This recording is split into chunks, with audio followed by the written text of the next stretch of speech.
ಸ್ಪರ್ಧಾಕಾಂಕ್ಷಿಗಳೇ, ಜ್ಞಾನಾಕಾಂಕ್ಷಿಗಳೇ, ನಿಮ್ಮೊಂದು ಹಂಚಿಕೊಳ್ಳುತ್ತಿರುವಂಥ ವಿಷಯ ವಸ್ತು ಗ್ಯಾಸ್ ಸಿಲಿಂಡರ್ನ ಬಗ್ಗೆ.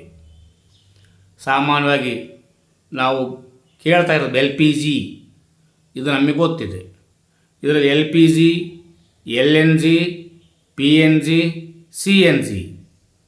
ಈ LNG, PNG, CNGಗಳ ಬಗ್ಗೆ ತಿಳಿದುಕೊಳ್ಳುವ ಇದು ಸಾಮಾನ್ಯ ಜ್ಞಾನ ಆಗಿದ್ದರೂ ಕೂಡ ಒಮ್ಮೊಮ್ಮೆ ನೆನಪಿಗೆ ಬರೋದು ತುಂಬ ಕಷ್ಟ ಆಗ್ತದೆ. LPG ಲಿಕ್ವಿಡ್ ಪೆಟ್ರೋಲಿಯಂ ಗ್ಯಾಸ್ ಅಂತ ನಾವು ಹೇಳ್ತೇವೆ. ಹೈಡ್ರೋಕಾರ್ಬನ್ಗಳ ಅಂದರೆ ಮುಖ್ಯವಾಗಿ ಪ್ರೋಪೇನ್ ಮತ್ತು ಬ್ಯೂಟೇನ್ ದಹನಶೀಲ ಮಿಶ್ರಣ ಕಚ್ಚಾ ತೈಲ ಸಂಸ್ಕರಣೆ ಮತ್ತು ನೈಸರ್ಗಿಕ ಅನಿಲದಿಂದ ಪಡೆಯಲಾಗುತ್ತದೆ. ಮಧ್ಯಮ ಒತ್ತಡದಲ್ಲಿ ದ್ರವ ರೂಪದಲ್ಲಿ ಸಂಗ್ರಹಿಸಲಾಗುತ್ತದೆ. ಗಾಳಿಗಿಂತ ಭಾರವಾಗಿರುತ್ತೆ. ಸೋರಿಕೆಯಾದಾಗ ನೆಲದ ಸಮೀಪದಲ್ಲಿ ಸಂಗ್ರಹವಾಗುತ್ತದೆ. ಅಡುಗೆ, ಬಿಸಿ ಮಾಡುವಿಕೆ ಮತ್ತು ಕೈಗಾರಿಕಾ ಉದ್ದೇಶಗಳಿಗಾಗಿ ಬಳಸಲ್ಪಡ್ತಾ ಇದ್ದೇವೆ. ಇದರ ಸೋರಿಕೆಯನ್ನು ಪತ್ತೆ ಹಚ್ಚಲು ಈಥಾಯಿಲ್ ಮೆರ್ಕ್ಯಾಪ್ಟನ್ ಅನಿಲವನ್ನು ಸೇರಿಸಲಾಗುತ್ತದೆ. ಇನ್ನು LNGಗೆ ಬರೋಣ.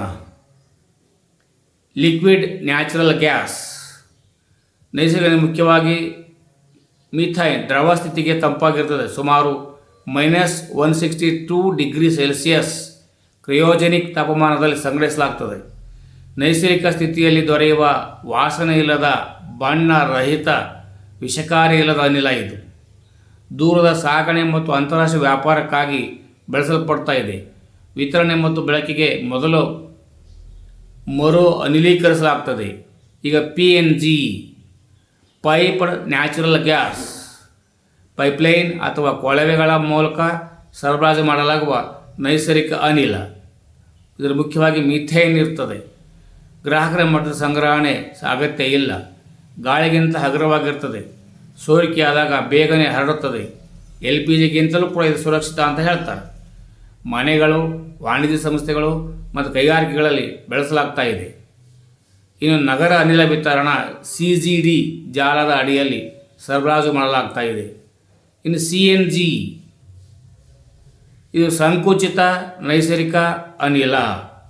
ನೈಸರ್ಗಿಕ ಅನಿಲವನ್ನು ಅಧಿಕ ಒತ್ತಡಕ್ಕೆ ಸಂಕುಚಿತಗೊಳಿಸಲಾಗ್ತಾ ಇದೆ. 2200ರಿಂದ 250 ಬಾರ್ ಇಂಧನವಾಗಿ ಬಳಸಲು ಸಿಲಿಂಡರ್ಗಳಲ್ಲಿ ಸಂಗ್ರಹಿಸಲಾಗುತ್ತದೆ. ಗಾಳಿಗಿಂತ ಹಗುರವಾಗಿರುತ್ತದೆ. ವೇಗವಾಗಿ ಹರಡುತ್ತೆ. CNG ಶುದ್ಧ ಇಂಧನವಾಗಿದ್ದು ಕಡಿಮೆ CO2, NOx, SO ಹೊರಸೂಸುವಿಕೆ, ಕಾರ್ಬನ್ ಆಕ್ಸೈಡ್, NOx ಮತ್ತು SO2 ಹೊರಸೂಸುವಿಕೆ ವಾಹನಗಳಲ್ಲಿ ಬಳಸಲಾಗ್ತಾ ಇದೆ. ಉದಾಹರಣೆ ಕಾರುಗಳು, ಬಸ್ಗಳು, ಆಟೋಗಳು. ನಗರ ವಾಯು ಮಾಲಿನ್ಯ ಕಡಿಮೆ ಮಾಡಲು ಸಹಾಯ ಮಾಡ್ತಾ ಇದೆ. ಧನ್ಯವಾದಗಳು. LNG, PNG, CNGಗಳ ಬಗ್ಗೆ ಮಾಹಿತಿ ನಿಮ್ಮನ್ನು ಹಂಚಿಕೊಂಡಿದ್ದೇನೆ.